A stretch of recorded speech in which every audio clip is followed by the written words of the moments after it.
Welcome to World at Work TV.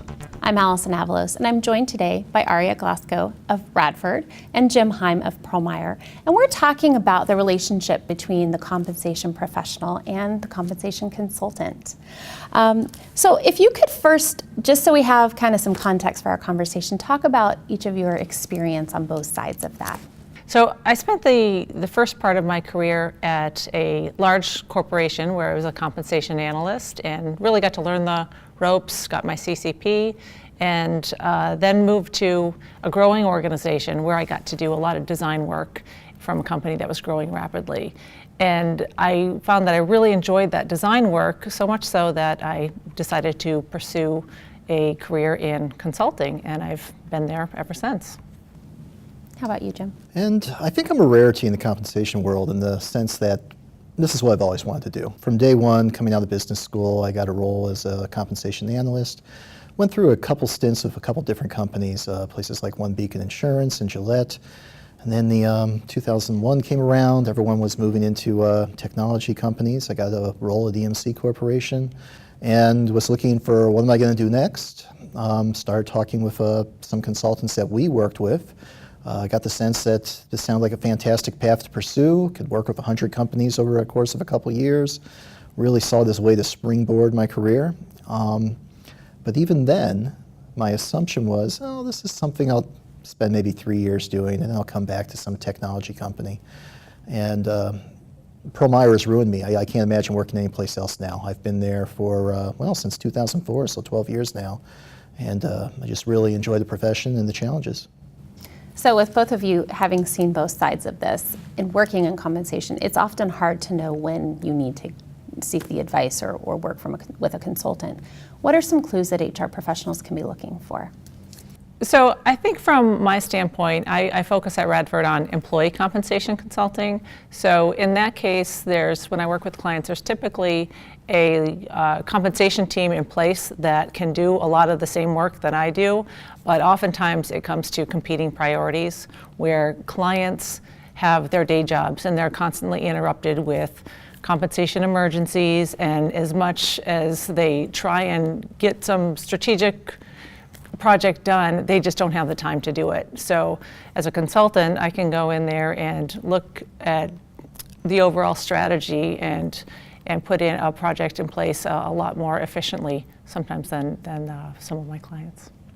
Yeah, and I think what Aria touches on, well, there's the three classic reasons to get a consultant. There's time, just the ability to find someone who's able to throw more people at a problem that you could do internally, but you just don't have the time.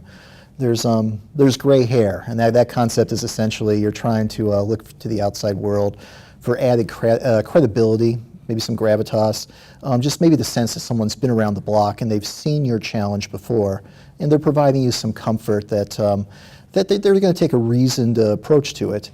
And then the last one is it's rocket science. You're asking the consultant to do something that is creative, that hasn't been done before, it's a new challenge for you, and you just don't feel you have the expertise in-house. I think with executive pay consulting, it's probably more the credibility and the rocket science is the type of projects we end up doing a lot. With any partnership, things don't always go smoothly. What are some of the experiences each of you have had where you've seen challenges and you've also seen some successful strategies for managing those? So with the hundreds of projects that have gone very well, there are always a few, a few that sometimes have a few challenges, and some of those include when the client loses resources or people on the project shift. They're unresponsive. This is again from the consultant standpoint, or priorities change.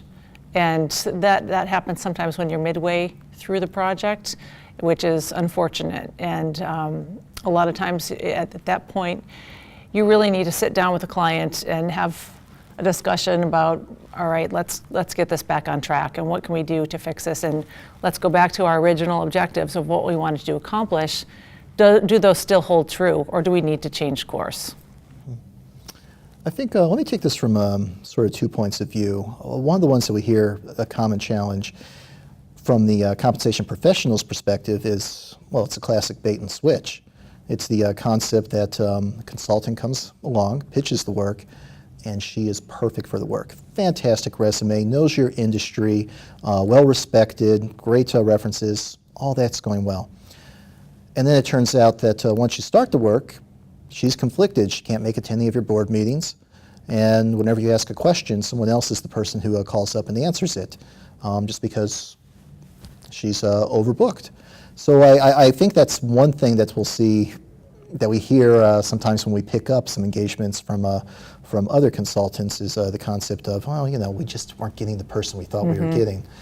From the consultant's perspective, one of the things that can puts us in a really tough position is, with most engagements, there's a couple different phases. There's data gathering and getting yourself familiar with the client, establishing the foundation.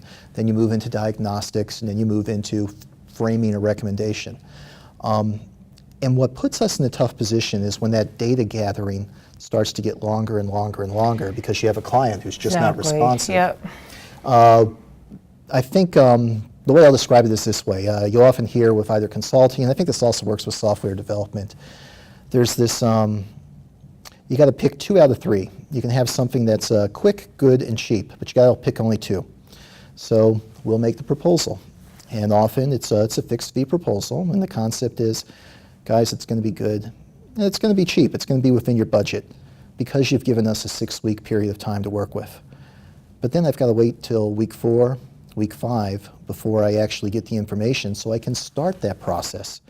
And now I'm paint myself into a corner where I can no longer really do this unless it's both quick and cheap, meaning it's probably not going to be good. I just don't have the time to make it a priority and to steal time from my other deliverables that week.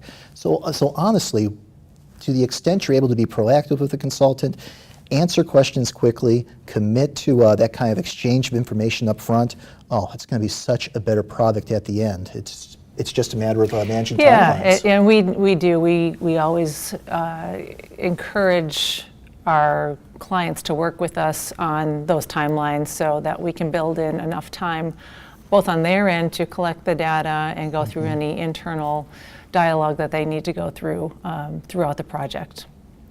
So what does that perfect engagement look like? So I think a lot of it depends on just personality and fit, how well the consultant and the client work together. And sometimes you can see that up front. Other times it takes a little time to get to know one another.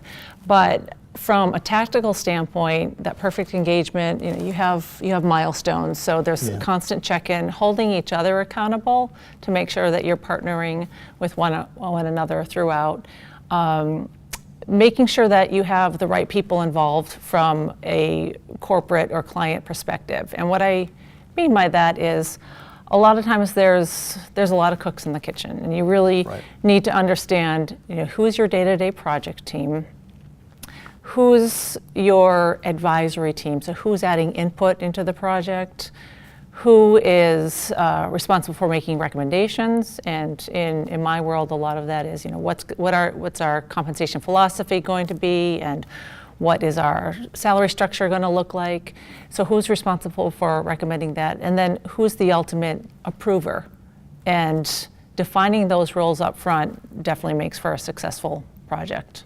Right, and I think over time, there's also this outcome of the perfect engagement where your consultant sort of transitions from being a vendor towards a partner. Yeah. And I think, in my mind at least, you go to your vendor for competitive data and market benchmarking, and what your vendor comes back to is they give you a lot of options.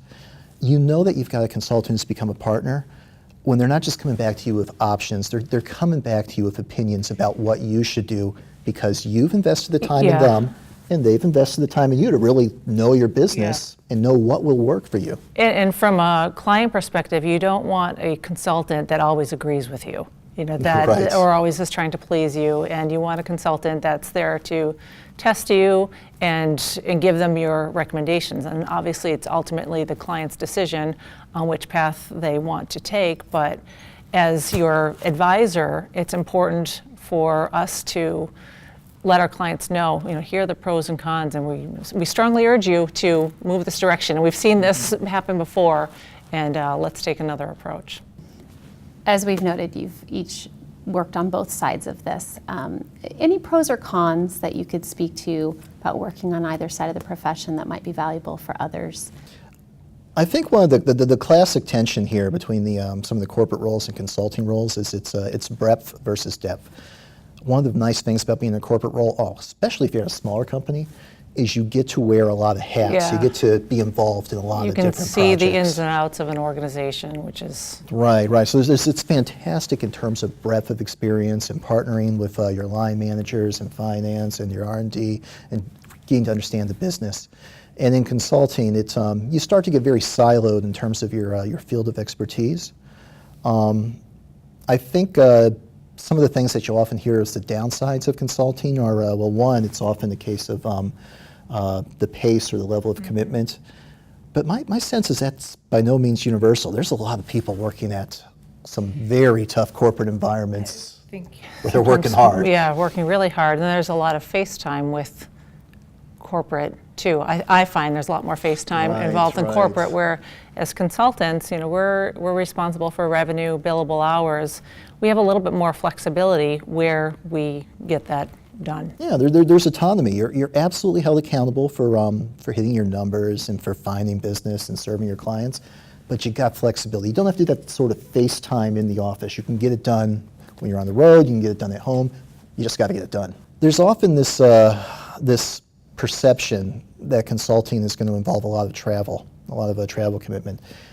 I don't think that that's always as much the case with human capital, the human capital field in consulting. It's definitely not the case with executive pay. I mean, I probably don't sleep in my own bed maybe 15 nights a year at most. Yeah, and I think the industry has shifted a lot too. I think from the employee pay perspective, when I started, it was a lot more on-site. And now you can get so much done by teleconference, video conference, Skype. Not that we don't want to see our clients in person. Of course, that's always a good thing. But a lot of times they may not want to pay for us to come visit them.